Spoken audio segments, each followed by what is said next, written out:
Good afternoon, everybody. How you guys doing? If y'all listen to my video this morning, honey, I told you I was gonna come back and we was gonna talk about some political news. We know we've watched over the past few days all the chicanery that Donald Trump has been doing. He was in the hospital for the COVID. Then he was doing a drive-by parade while he was supposed to be in the hospital with the COVID. Then he got out of the hospital from the COVID. Said everything gonna be okay. Don't worry about the Rona, honey. Even though it's killed over 200,000 people, don't worry about it. Hey, Nita, allegedly snatched girl. Y'all, thanks for coming back. I realize there's so much going on these streets right now. But, honey, I said I was going to come back and spill this little political news, honey, and this is what we're going to do. I can hardly turn myself away from the drama, child. But, but anyway, I got some breaking news for y'all, right? Because we know that we have a lot of stories spinning around on these YouTube streets. We also have a lot of stories spinning around in the real world, okay, offline, okay. And so, hey, Jen Rob, and okay, Nita. So, first thing I want to talk about, I said breaking the title of the video. So I'm looking at the news, and I see something flashing across the screen saying Trump saying there will be no stimulus check until after the election. I was like, oh Lord, y'all, he holding the stimulus checks hostage, child, because he is mad because he is losing in the polls, child. I said no, he didn't. So anyway, let me pull this up so I can read it to y'all real fast, honey. I'm trying to get through this as fast as I can. Like I said, I know it's a lot going on in these streets. And child, I really wanted make another video about the mess, but y'all know I got to keep y'all informed. We got to talk about these politics because the election is less than 30 days away. And honey, sometimes you just got to do what you got to do, okay? So let me pull this up real fast. Because there are a couple of things that we want to talk about that I have to talk about with you guys. But we're going to talk about this breaking news first. Hold on, let me pull it up, the tweets or whatever, so that we can I can tell you all what he says. Okay, hold on one second. And thanks for joining me. Please hit that like button. Y'all know we don't have a whole chat full of people when we talk about these stories, but it is what it is. Some of us like to actually be informed about what's going on in the world around us off of YouTube, right? So there is a story that I found from, the article is from NBC News, right? And so the title of the article, it says Donald Trump, Trump, it says Trump kills stimulus talks, tweets no deal until after I win the election, honey. Like I said, he is holding the stimulus package hostage, child, until after he wins. He's saying, if y'all don't let me win, y'all ain't gonna get no money, child. Okay. Child, sometimes truth is always stranger than fiction. All right. So let me read y'all a little bit of this article. Okay. The article goes on to state that. Let me stop laughing. I'm sorry about this, y'all. I just cannot with this man right here. He is doing the most right now. Honey, he is throwing a whole temper tantrum. And he know people want that money. People been asking about that second stimulus package ever since they announced that there would be a second stimulus package. First, he was trying to get it passed, and Nancy Pelosi and them didn't want to come to agreement. And now he's saying ain't nobody getting no money until after I win. Okay. So the article, the article goes on to state that President Donald Trump effectively killed any chance at a new coronavirus relief package ahead of the presidential election when he tweeted Tuesday today that he won't agree to a deal until quote unquote after I win. This is what he tweeted. Okay. Child. The article goes on to state that quote Nancy Pelosi is asking for $2.4 trillion to bail out poorly run, high crime Democratic states, money that is in no way related to COVID-19, unquote. Trump said this is what he said. This is his excuse, right? Check the T. This is his excuse, right? And Trump said of the aid package passed by House Democrats last week, which is actually for $2.2 trillion. Quote, we made a very generous offer of $1.6 trillion. And as usual, she is not negotiating in good faith. I am rejecting the request and looking to the future of our country. But he just tweeted, though, that was his excuse, right? But he just tweeted, basically, ain't nobody getting no money until after I win the election, right?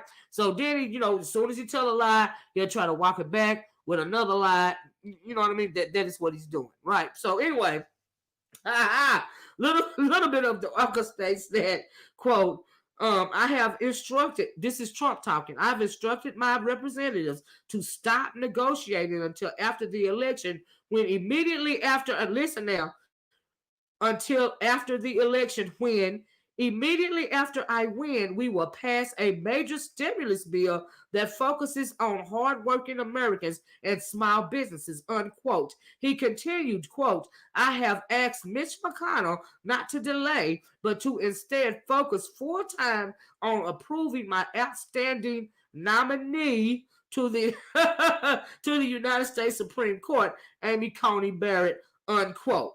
Okay, the article goes on to state that Trump then praised the state of the economy, pointing to the stock market, unemployment, and recent job gains. In the minutes after his tweets, the Dow Jones Industrial Average plunged up more than 400 points. Okay, after he did that chicanery about saying ain't gonna be no more stimulus check until after he win, after touting that the stock market is doing well, the economy is doing well, everything is on an upswing. Just moments after that tweet, honey, the stock market plunged 400 points. Okay. Child, I cannot with this man. The article goes up, Lord, y'all, it ain't even funny, but sometimes you can't do nothing but laugh. Okay? You can't, it's just really pathetic. He is holding the money hostage. Okay? Until after he wins. Anyway, article goes on to state that initial coronavirus aid expired at the end of July. We all know this.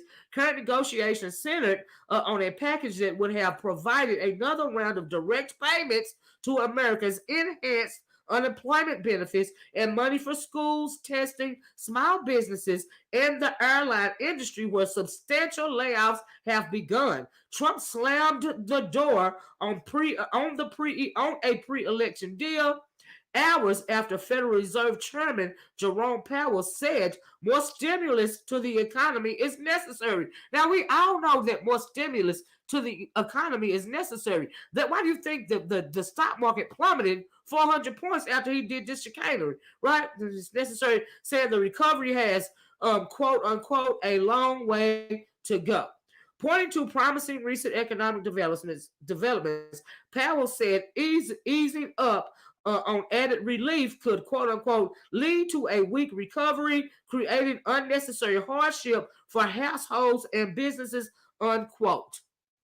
So, even though all of this is going on, he's still holding the money hostages. Y'all ain't getting no money if I don't win. That's what he pretty much saying, right?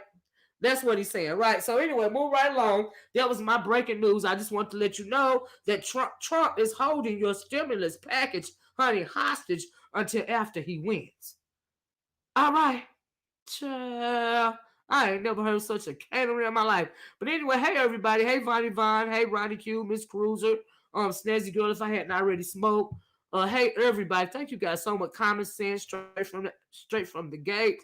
Lola Noble. I'm just trying to get this out, Sugar and Spice, as quick as I can, because I know y'all want DOD is so much going on out here in these YouTube streets. Child, I can't believe he did. I was like, let me hop on here. Okay, hey Lady Tia, hey babes. Anyway, moving right along. I just want that's the little first part. Now next, what was before we get to our next story, right? Because I'm going to let you guys listen to some audio. Michelle Obama released a video on Facebook today. And honey, child, there's a lot going on with that. Okay, but we're gonna get into that. But first, I saw this story on the Young Turks, right? Hold on, I don't even think I have one. I forgot to call Brandy and tell her that I was going live. I don't think I have but we're gonna keep an eye. If y'all see any chicanery going on in the chat, somebody let me know. Okay. So let me find this from the Young Turks. It's now, I don't know if it was the Young Turks was clickbaiting us or whatever it was, but it was saying that Trump's son said that his daddy needs some intervention, child. I was like, what the hell is going on? So let me hold on a minute, y'all. I'm telling you, this stuff is crazy, right? So the title of this video is from the Young Turks. The title of the video states that Don Jr., Thomas, Donald Trump Jr., says, my dad needs an intervention. He's acting crazy. Okay, you watched the video, you posted.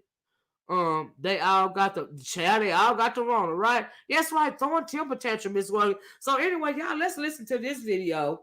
Let me let this commercial go past, because it ain't that long, and then we'll get into talking about Michelle Obama. Hold on one second. It's only 12 minutes long. We didn't have to listen all of it. Like I said, I don't know if it's clickbait. I hadn't heard this video. I just saw the title. I said, well, let me get on here and we can. Ain't it a political soap opera? Child, this morning they was calling it political theater. That's what they was calling it, Lola. Child, ever since he's supposed to have been in the hospital suffering from the COVID, child.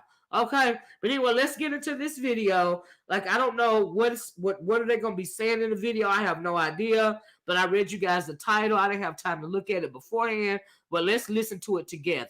Okay, so once again, Don Jr. is saying his daddy needs an intervention, honey, cause he acting crazy. I know but he acting crazy for real, honey. He holding the money hostage. It's a wonder if they don't run in the White House, honey, holding people's money from them. Child, those folks need that stimulus, that unemployment. Ooh, the money from the stimulus package will, it'll bolster the economy like it did the first go round. It's a lot going on. But anyway, he having a whole temperature. Okay, let's listen. Over the weekend, we saw Donald Trump engage in a number of stunts to message to the American people that even though he tested positive for coronavirus, he's fine. Allegedly. He's still working really, really hard. But people are actually really upset about some of those stunts, including one of them, which involved a joyride with Trump's Secret Service inside an SUV with him. Again, he's still positive for COVID-19. It's still a lethal virus, and all he wanted was the optics of a president who's not sick, and he's risking people's lives to do it. So let's take a look at what that scene looked like over the weekend.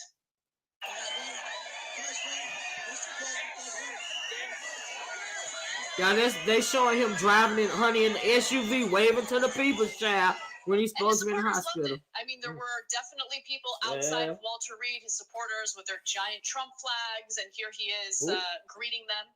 Ooh. God bless our president. I will die for him. I will die for that man happily. I will die for him. If I want to mess with him, you mess with me first. He's a hero, that man. Says the worstest white supremacist. Yeah. God bless America. God bless you guys. God bless. Oh my God. God bless the peace. God bless you guys. God bless. That was great. That's right. Oh, let me pause. No, Lady Tia, you didn't listen to the beginning of the video. Trump is holding the money hostage, honey. He said ain't nobody getting nothing until after he win this election. Meaning if he don't win, we ain't getting no second stimulus package, okay? But we're going to have to go back and listen to the beginning of the video. Okay. Anyway, y'all, let's finish. Did y'all hear this racist? God bless America. I got my Gatling guns and my bombs, and nobody better not mess with y'all. Anyway, child, let's continue. Okay. I just want to be clear. The guy saying "I'll die for him" was not part of the Secret Service.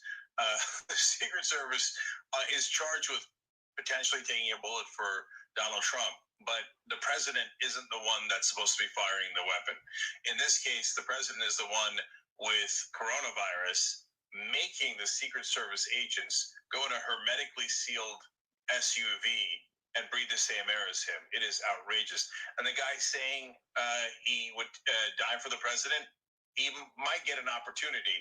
I couldn't see him in the video, but when he drove by his supporters, most of them were maskless while they were going to sympathize with Donald Trump, who got coronavirus, for going around maskless. Well, that's good for him. Good for him.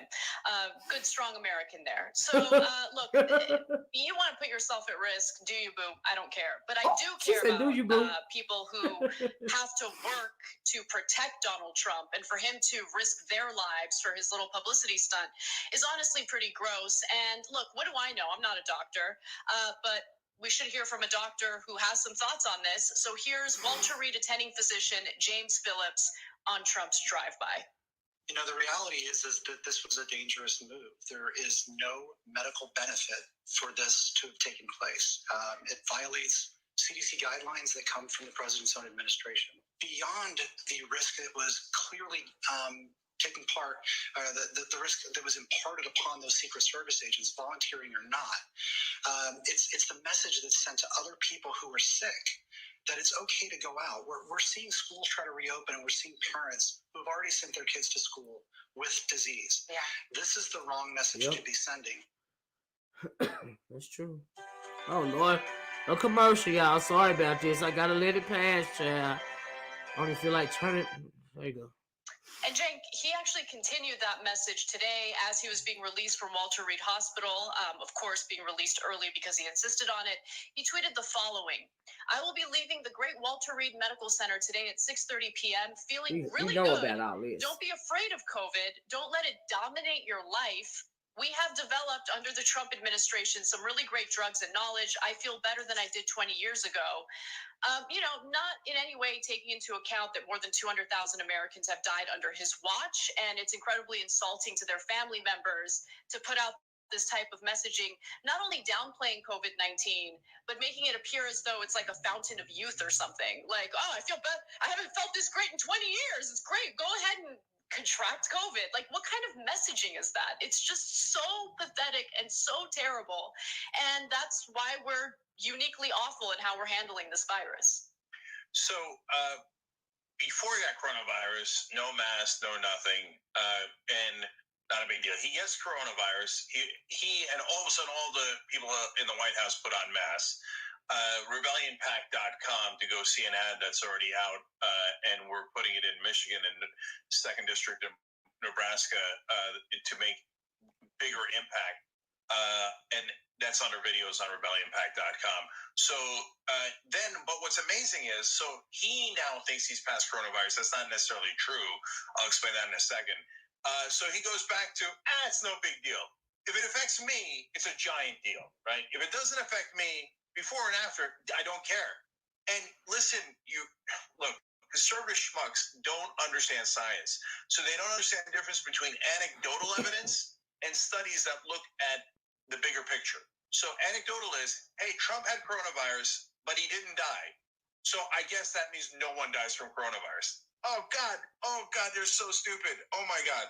No, over 200,000 Americans have already died, let alone all the people that have died all across the world from it. Over 7 million cases.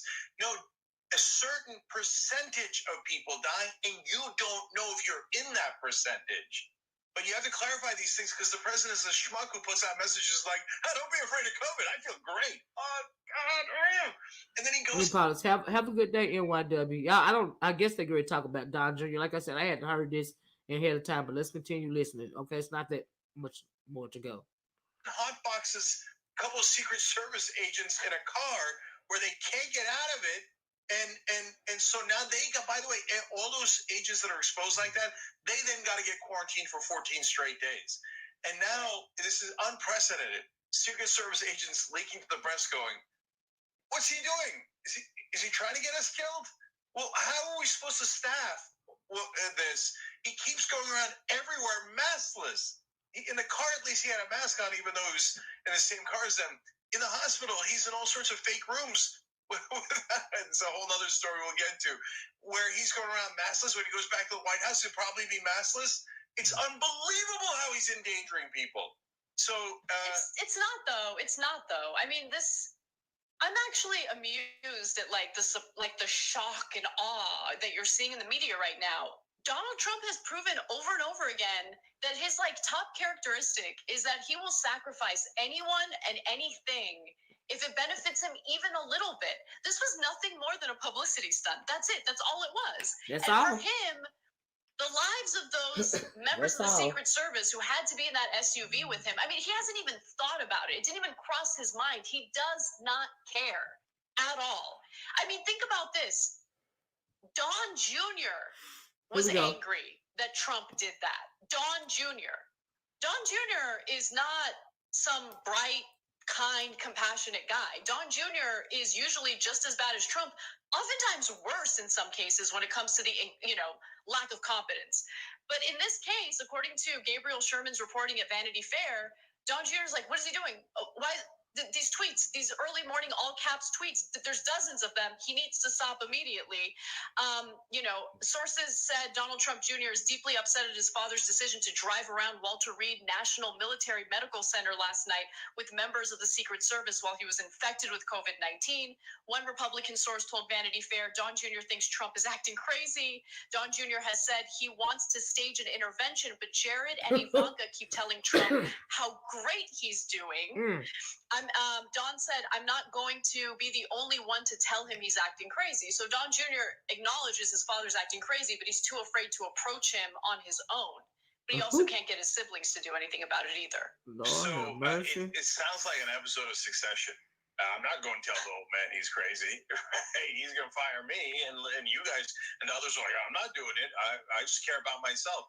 Well, for the Ivanka and Jareds of the world, I guess the apple doesn't fall far from the tree.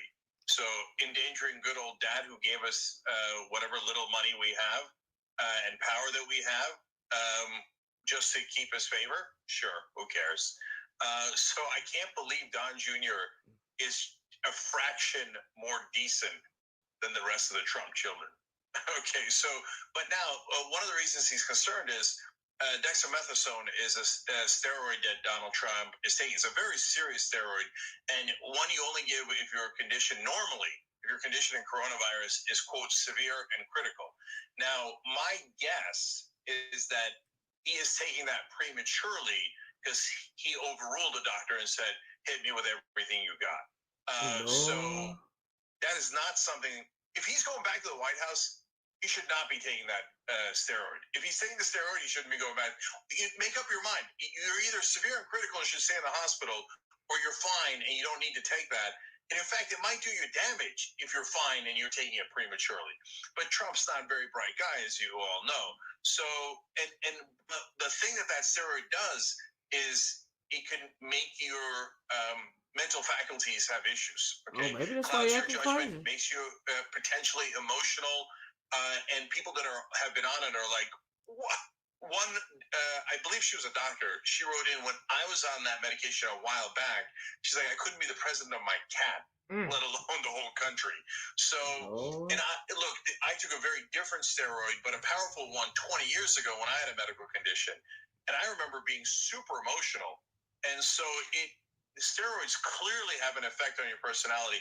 When people start talking about the 25th Amendment based on the fact that he's taking that and maybe Pence should be in charge for a day or two, Trump's like, hell no way!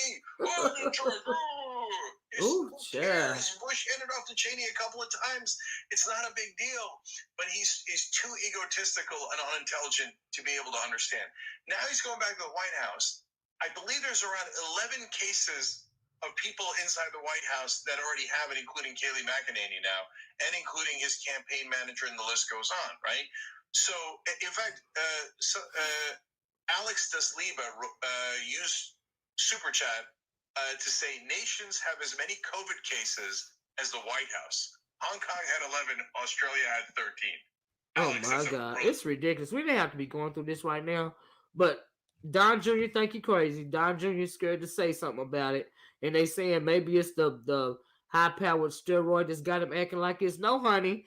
Did y'all see? I saw a news report the other day where when he was at the desk in the hospital saying that he was fine, everything gonna be okay. They said he was signing his name to a blank piece of paper, trying to make it seem like he was busy. I was like, "Ooh, child." But let me read this from Paul Graves, okay? Because this was a great analogy, Paul. They're right about that. Paul says, my prediction that I have had for over a month is that it's been a deliberate attempt to hold back the stimulus check until between November 20th and December 20th.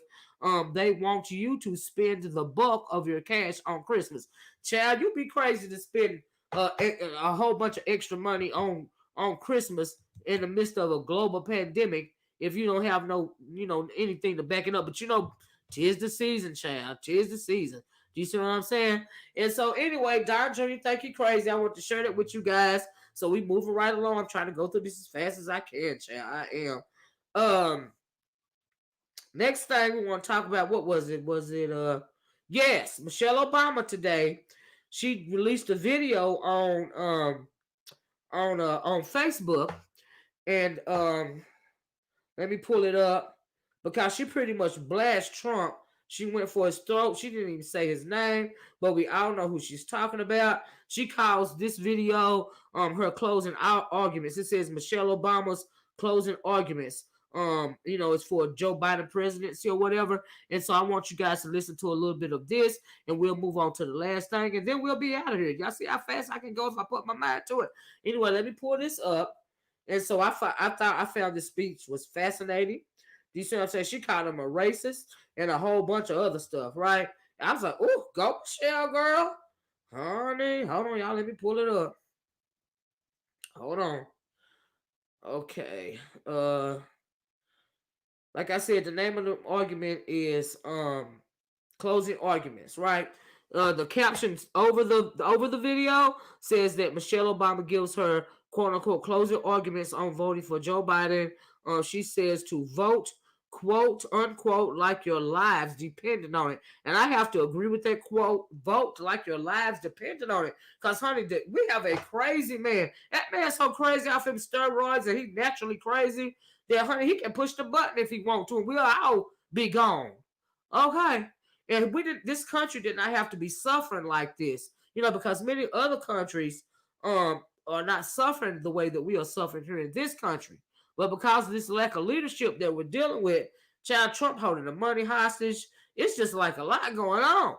Anyway, let's listen to what Michelle Obama has to say. Okay, I thought that this speech, this video is very poignant, and I absolutely agree with everything she said. Okay, here we go. Believe it or not, the election is right around the corner. Votes are already being cast. And if you're still deciding who to vote for or whether to vote at all, I wanted to take a moment to remind you what's at stake and to urge you to make a plan to vote today. Because let's be honest, right now our country is in chaos because of a president who isn't up to the job. And if we want to regain any kind of stability, we've got to ensure that every eligible voter is informed and engaged in this election, because the stakes are on display every day, not just in the headlines, but in our families. If you're a parent like me, you're feeling the consequences of this president's failure to take this pandemic seriously, from his constant downplaying of the importance of masks and social distancing, to his relentless pressure on schools to open without offering a clear plan or meaningful support to keep students and teachers safe. Look, our daughters are in college now, and luckily they're taking classes from home this semester.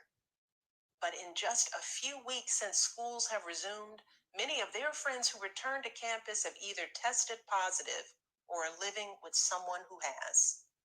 Yes, it's anecdotal, of course, and Everybody wants their kids back in school as soon as it's safe. But as a mom, it is frightening thinking about all these young people who were just our babies yesterday, quarantined alone in dorms or apartments Lord have with mercy. little or no support as the disease continues to spread, unable to come home if their symptoms get worse. Just imagine the toll that worry is taking on families across this country. Yes, thankfully, there's some relief in knowing that most cases in young people are mild. And I pray every day that no one faces longer term consequences to this disease. But the truth is, we just don't know yet.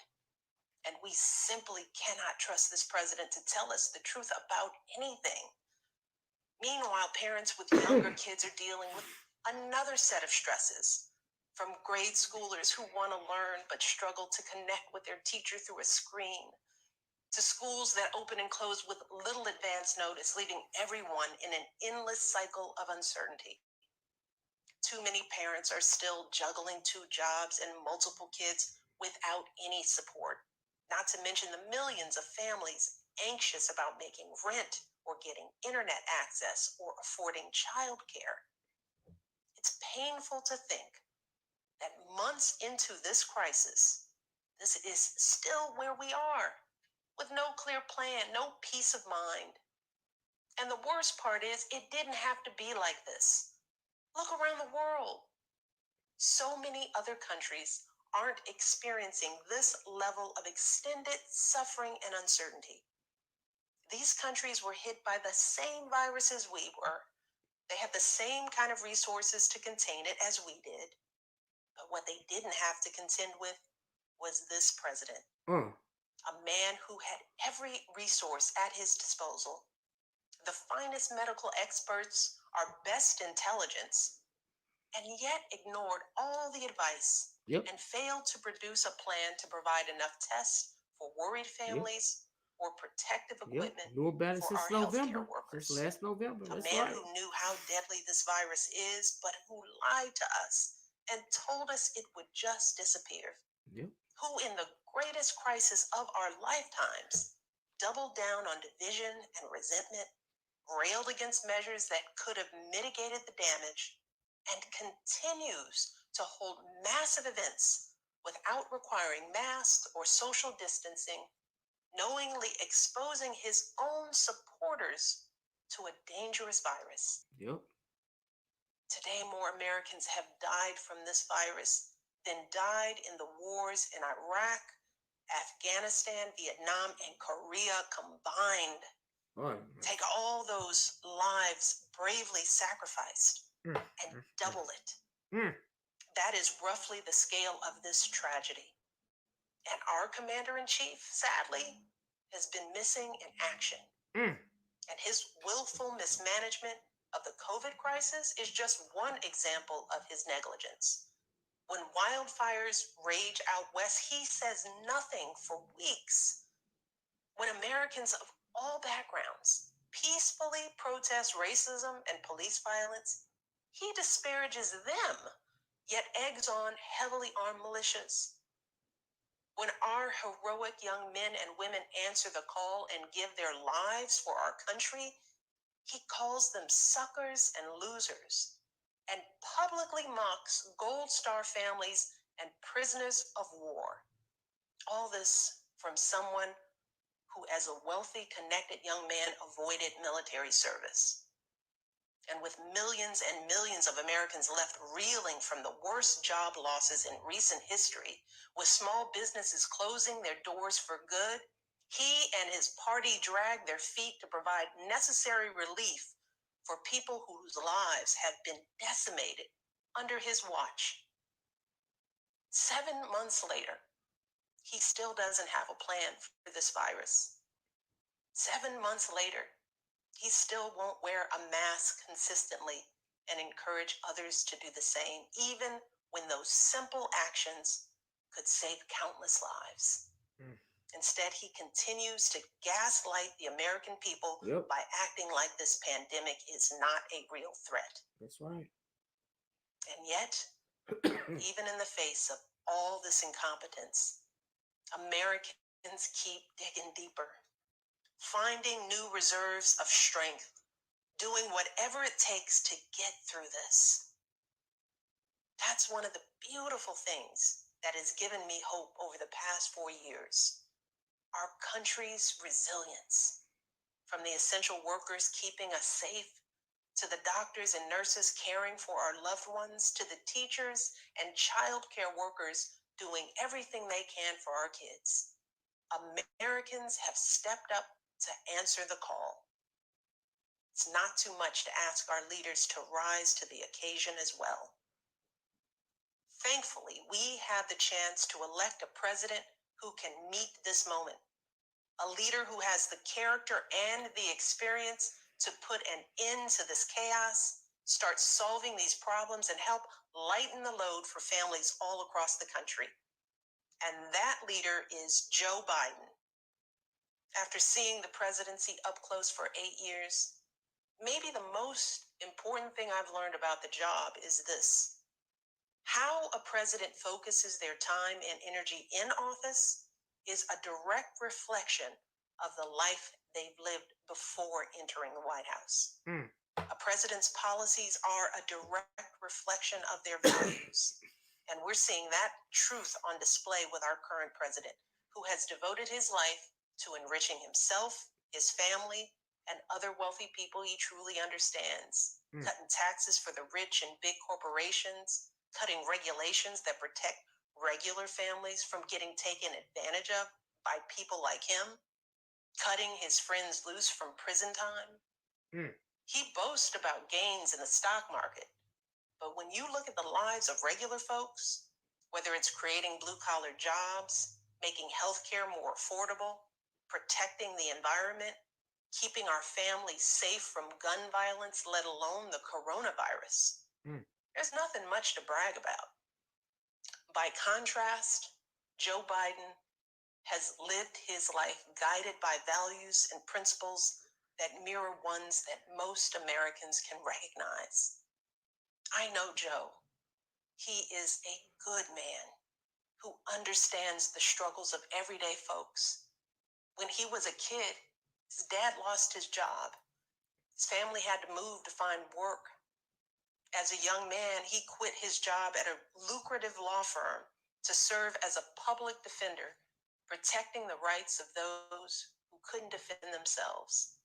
He continued to serve this country even in the face of unimaginable tragedy, losing his wife and baby daughter, later in his life, his eldest son, relying on his deep faith in God to carry him through, never growing cynical, and always willing to see the humanity in us all.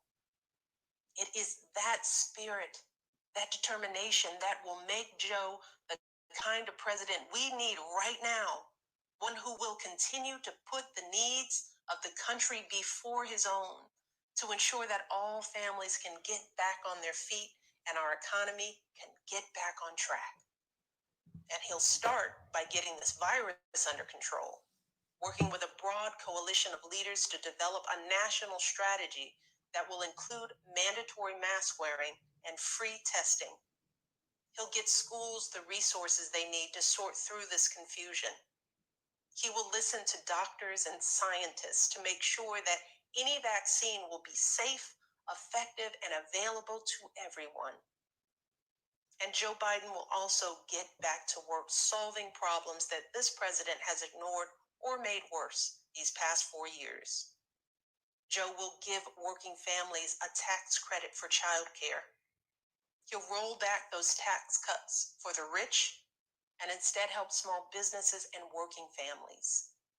He'll lower the cost of prescription drugs and give every American access to affordable health coverage. He'll work to restore trust between police and communities of color and address the racial discrimination that has plagued us for far too long. He will protect our planet. He will invest in our schools and bring people together to get something done, even across our differences. And we can trust Joe Biden to name Supreme Court justices who follow in the footsteps of Ruth Bader Ginsburg, judges who understand that justice and equality aren't theoretical ideas, but concrete matters that affect our health care, our livelihoods, and our bodies. This is the kind of leader our nation deserves. A leader who is tested and ready to dive right in. A leader who will lock arms with his terrific running mate, Kamala Harris, and bring us out of this downward spiral. A leader who will help heal this nation, and instead of tearing people apart, he will bring people together. It's a simple choice, really. A chance for a fresh start or 4 more years of this. But let's be very real. America is divided right now. And a lot of people are being sold lies from those who want to get rich or stay in power, or sometimes both. And as I've said before, we must all empathize with those who might not look like us or vote like us. We have got to put ourselves in one another's shoes. Look, think about it.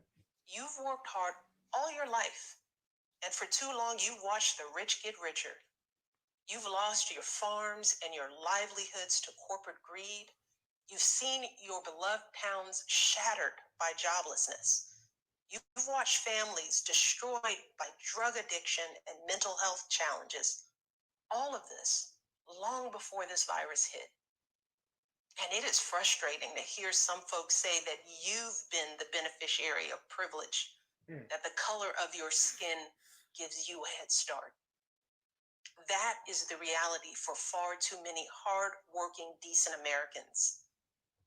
But right now, the president and his allies are trying to tap into that frustration and distract from his breathtaking failures by giving folks someone to blame other than them. That's right. They're stoking fears about Black and brown Americans, lying about how minorities will destroy the suburbs. That's right. Whipping up violence and intimidation, and they're pinning it all on what's been an overwhelmingly peaceful movement for racial solidarity. It's true. Research backs it up. Only a tiny fraction of demonstrations have had any violence at all. So what the president is doing is once again patently false. It's morally wrong. And yes, it is racist, but that doesn't mean it won't work. Because this is a difficult time, a confusing time. And when people hear these lies and crazy conspiracies repeated over and over and over again, they don't know what to think. With everything going on in their lives, they don't have time to fact check falsehoods being spread throughout the internet. And even reasonable people might get scared. And the one thing this president is really, really good at is using fear and confusion and spreading lies to win. Look, I get it. But I also feel it. As a Black woman who has, like the overwhelming majority of people of color in this nation, done everything in my power to live a life of dignity and service and honesty, the knowledge that any of my fellow Americans is more afraid of me than the chaos we are living through right now, well, that hurts. It hurts us all. It is a heaviness that sits on our hearts. So I want to appeal for some empathy here too. I want everyone who is still undecided to think about all those folks like me and my ancestors. The moms and dads who worked their fingers to the bone to raise their kids right. The teenagers who wear hoodies while working hard to get their diplomas. The millions of folks who look like me and fought and died and toiled as slaves and soldiers and laborers to help build this country. Put yourselves in our shoes for just a moment.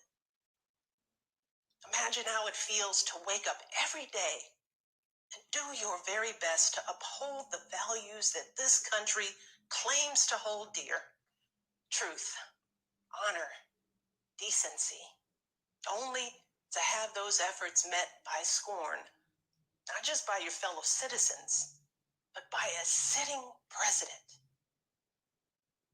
Imagine how it feels to have suspicion cast on you from the day you were born, simply because of the hue of your skin.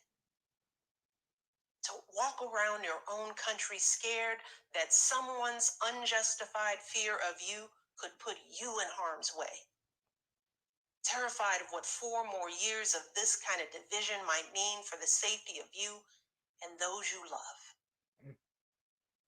Living with the knowledge that no matter how hard we try, how much good we do in the world, there will be far too many who will never see our humanity, who will project on us their own fears of retribution for centuries of injustice, and thus only see us as a threat to be restrained.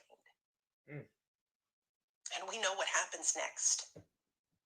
A racial slur from a passing car, a job promotion that never comes, a routine traffic stop gone wrong, maybe a knee to the neck. Racism, fear, division. These are powerful weapons. Yep. And they can destroy this nation if we don't deal with them head on. So I want to ask every single American, no matter what party you normally vote for, to please take a moment to pause. Click off the news. Think about how you felt over these last 4 years, how quickly things have turned. And then think about what the next 4 years could mean for our country's future. That's right. The message we will send to our children about who we are and what we truly value. Think about what would possibly compel you to accept this level of chaos, violence, and confusion under this president and be willing to watch our country continue to spiral out of control. Because we can no longer pretend that we don't know exactly who and what this president stands for. Search your hearts and your conscience, and then vote for Joe Biden like your lives depend on it. Look, you all know that politics has never been my thing. But to all the young people out there, to all the Black and brown folks, to anyone who feels frustrated and alienated by this whole system, I get it. I really do. But in the face of all of the frustration and alienation I've experienced throughout my life, never once have I considered not voting as a viable option. Not once have I thought about foregoing a right and privilege that so many before me fought and died for. That's Not right. once have I let someone else's ignorance and hatred keep me from doing my duty as a citizen. Because I know we don't have the luxury to assume that things are going to turn out okay. That's right. We cannot afford to withhold our votes or waste them on a protest candidate. One of these 2 men will be president. Yep. And only if we vote for Joe Biden with power and with passion will our voices even have a chance at being heard. That's right. Because folks who are perfectly content with the status quo, who are quite happy with what's been going on these past 4 years, trust me, whether they say it out loud or not, they will vote too. Yep. So we can expect that this election will be won by the slimmest of margins, just like 4 years ago. A handful of votes per precinct in Pennsylvania or Arizona or Wisconsin or Florida or anywhere else will make all the difference. So we have got to make our plan to vote this instant. We've got to vote early so we have the peace of mind to know that our vote for Joe Biden is in the bank. We've got to go to iwillvote.com right now to request our absentee ballots and send them back immediately, or take them to a drop box or an election office. If we choose not to vote by mail, we've got to find out where and when we can vote early in person and show up the minute they open their doors. We've got to set aside time to vote on election day so that we don't get too busy. And we've got to reach out to others, starting in our own backyard. As I like to say, we got to tend our own gardens. That means reaching out to all those folks who we might not be able to count on voting. You know who they are, the folks who might not be as tuned in as we are. Make sure they request their ballots too. Make sure they know where their polling location is. Take them with you to vote if you need to. And make sure you text BELIEVE to 30330 to get involved today. Work like this may not feel as impactful as attending a protest, but trust me, it is absolutely the most important thing that we can do right now to save our democracy. It's simply what needs to be done. And that's what we've been doing for months. Just getting the job done. No matter the stress, no matter if something feels out of our control, because that's who we are as Americans. That is what we do. And right now, we've got a chance to start getting things back under control, to restore some stability and integrity and soul in this country. It is within our grasp. And that's what keeps me going. Thinking about a time not all that far off, with a new president in the Oval Office, a trustworthy, honest, stable leader with a clear plan for controlling this virus and getting our economy back on track, with meaningful support for families and schools, with competence and maturity instead of chaos and confusion. It is possible. It really is. But only if we vote for Joe Biden in this election. We have all been working so hard to keep ourselves and our families afloat. And we deserve a president who will do the same. Thank you for listening. God bless. Awesome. I didn't even mean to share that whole speech with you guys, but it was so powerful. I absolutely agree with everything about Michelle Obama talked about. I wish she was into politics, because I would absolutely give her my vote. Do you see what I'm saying?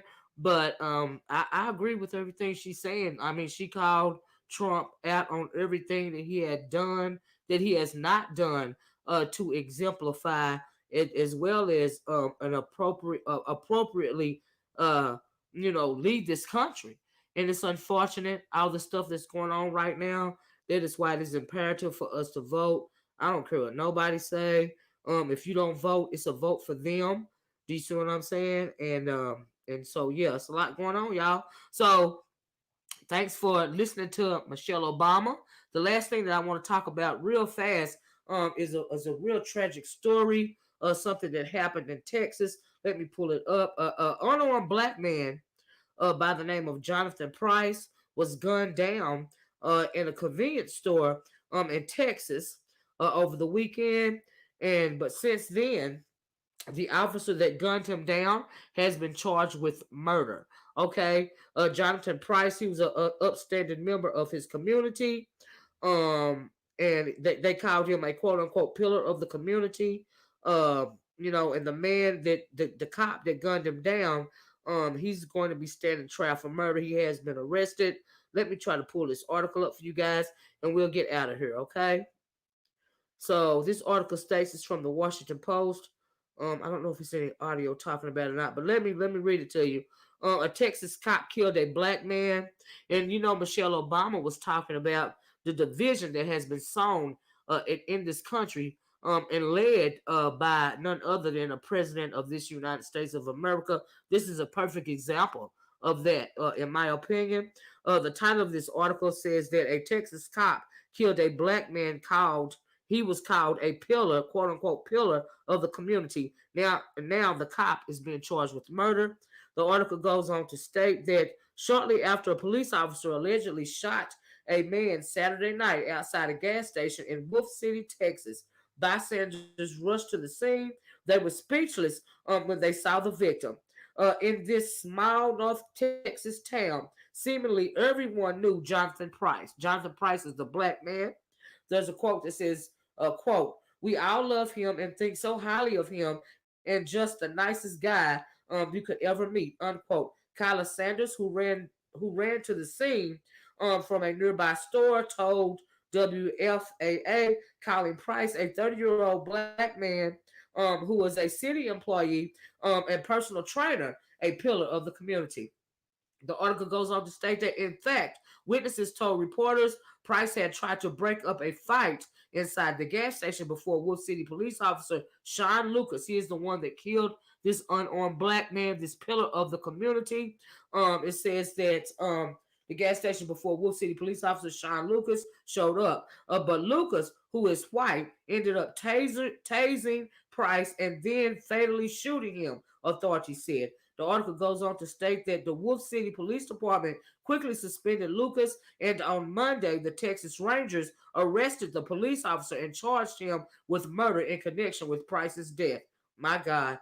There's a quote that states, quote, "The preliminary investigation indicates that the actions of Officer Lucas were not reasonable," unquote. The Texas Department of Public Safety said in a statement shared with the Washington Post, the arrest comes after an emotional plea from Price's family on Monday in a peaceful demonstration in Wolf City. Price became the latest black man killed by police to spark national demands for law enforcement reform.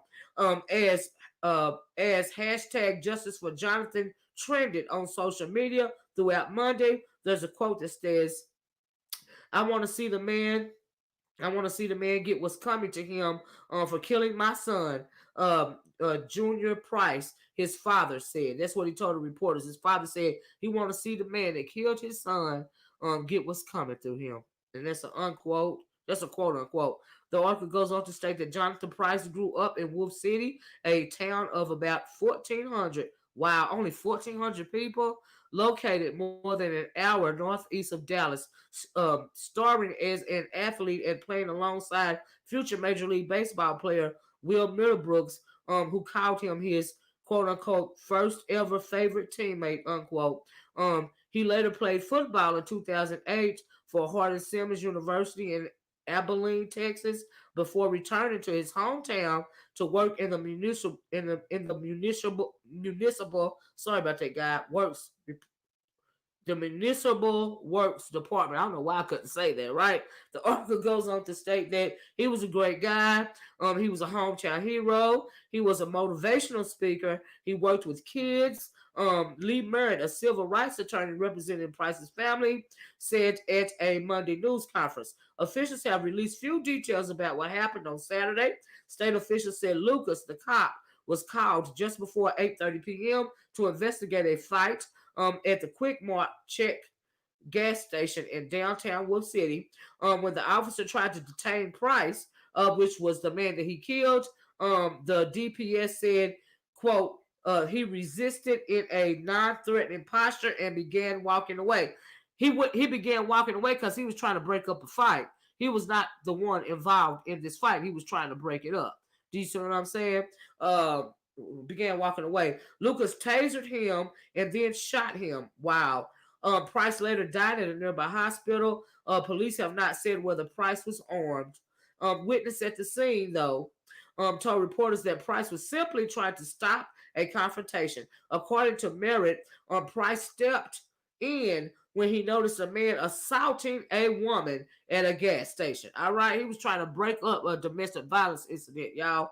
The article goes on to state that when police arrived, I'm told he raised his hands and attempted to explain what was going on.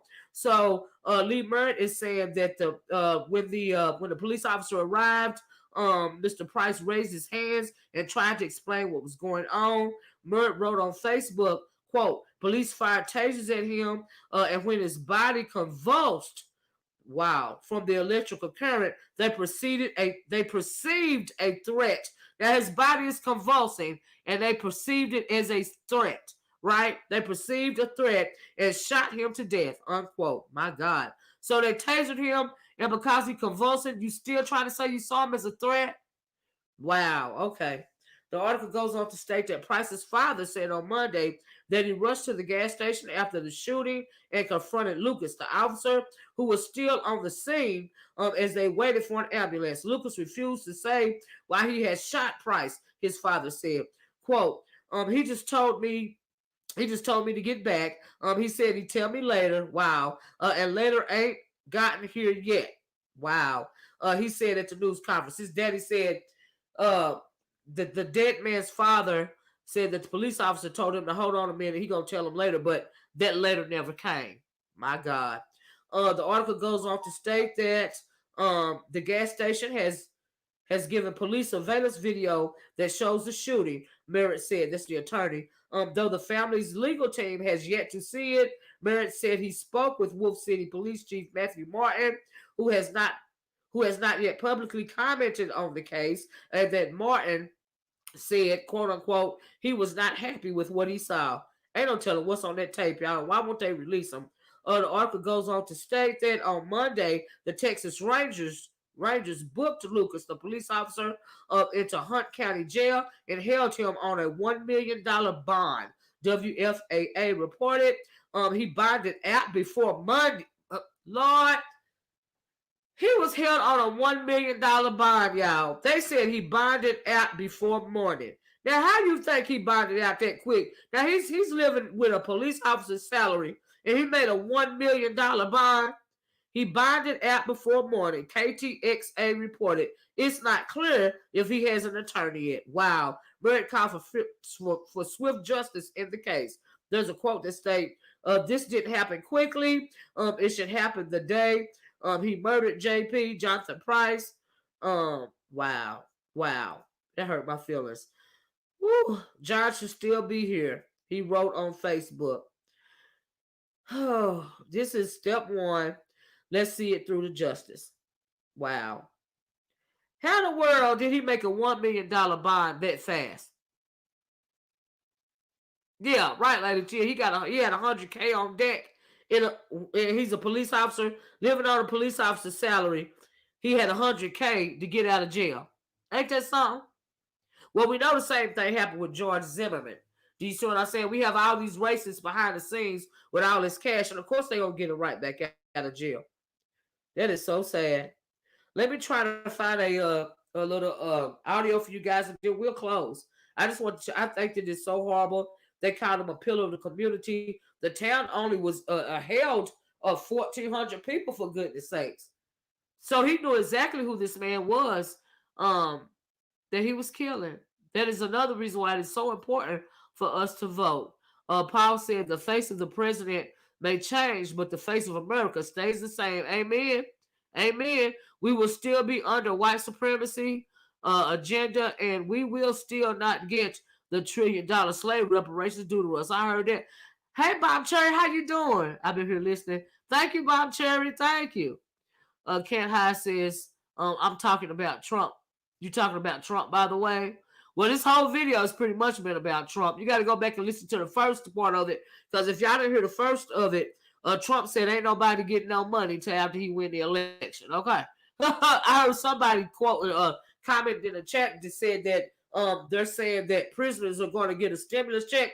Honey, ain't nobody getting nothing. Trump is holding the money hostage. So if you was looking forward to a stimulus check, you won't be getting nothing till after he win. And if he lose, you might not be getting nothing then either. Okay. But you definitely ain't getting nothing until the election. All right. So, honey, hold on a minute. Let me try to find a news report for you guys, right? Okay, let's see here. And then I'll let you guys go. Thank you guys so much.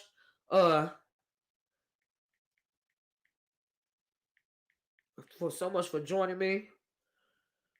Whew.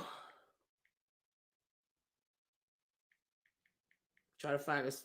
See if I can find a news article for you guys to play. Texas police officer arrested. Okay. Here's one from this is from CBS this morning. It says Texas police officer arrested in weekend shooting that killed 31-year-old black man. And they're talking about Jonathan Price. So let me play it for you guys and then we'll close. Okay, hold on. In North Texas this morning, a small-town police officer is charged with murder in the killing of a black man. Jonathan Price was shot dead, reportedly while trying to break up a fight Saturday night. His family's attorney says he was unarmed at the time. Maria Villarreal spoke with Price's family before the charges against the officer were announced. Wolf City police officer Sean Lucas was booked Monday night, charged with murder, and his bond set at $1 million. The Texas Rangers say Lucas was responding to a disturbance call outside a gas station on Saturday. That's when Officer Lucas encountered Price, who the Texas Rangers say resisted arrest in a non-threatening posture and walked away. Officer Lucas, according to the Rangers, then tased Price before shooting and killing him. This video captured the chaos Saturday night. The circumstances surrounding Lucas's decision to use deadly force is now under investigation. According to family members, it was Price who intervened and de-escalated a fight between a couple. His father, Junior Price, says he showed up to the scene on Saturday as paramedics worked to save him. What do you remember of that moment? Watching my son die. I knew he was dead before he moved him. Wow. Hundreds gathered to peacefully honor Price Monday night, marching the streets of Wolf City, about 70 miles outside Dallas. Price's sister, April Lewis, says he worked for the city. He was also described as a hometown hero and a stand-up guy. He had a bright future. He was going to start up his own business, fitness center. And it's just Wow. gone. I mean, it didn't have to end like that. Civil rights attorney Lee Merritt represents the Price family. They deserve to know every detail about what happened, and they need to know it immediately. Still, his big sister April is skeptical they'll get answers. I just want some kind of closure. That's all I want. The family attorney tells us there is surveillance video of this shooting, and they are working with the Texas Rangers to see that very soon. And they are also planning to file a lawsuit in this case. Tony? Maria, thank you very much. Part of what stands out in this case, in addition to the fact that the officer was charged and charged so quickly, is Price was childhood friends with Will Middlebrooks, who's a former infielder for the Red Sox. And Middlebrooks has gone online and taken to defend his friend and say he wasn't a criminal. He wasn't resisting arrest. This is racism, pure and simple, and we've got to look at it as such. I like how it says no excuses this time. He was a criminal. Nope, not this time. He resisted arrest just to comply with cops. Nope, that doesn't work either. This was purely an act of racism, we should say. And Mr. Middlebrooks is white. He said, I'm sick, I'm heartbroken, and I'm furious. And he's telling other white people who are coming at him online to take a step back this time. You know, how many times, though, guys, do we have to keep telling this story and nothing seems to change? Well, hopefully we'll get the surveillance footage that they believe is out there, and we'll see it. Yeah. He's trying to do the right thing. All right, Maria, thank you very much. Wow. So I just want to play a little bit of the news report for you guys that came from CBS this morning. If you guys want to take another look at it. So sad. Pillar of his community, worked for the city, trainer, hometown hero, dead because he was trying to intervene in a domestic violence situation. So they tased him, and after they tased him, his body was jerking, and they say they saw that as a threat. So they shot him dead. Wow. And then people come on here. I talked a little bit about this morning when you got black men, okay, which many times y'all seen my videos that I'm advocating for and seeking justice. Do you see what I'm telling me? That I am spouting off racist rhetoric, okay? When your black ass has got a target on your back, you are the number one target. We have heard story after story of this. Okay? That's a darn shame. But anyway, I'm not going to preach. I done held y'all long enough. I hope you guys enjoyed this video. Please, if you don't mind, please hit this. Please hit the like button on your way out the door. You guys have a nice night. Rest in peace, Jonathan Price. My condolences to his family. And I'm going to talk to you guys later. You guys have a nice night. Okay? Bye-bye. Peace. Wow.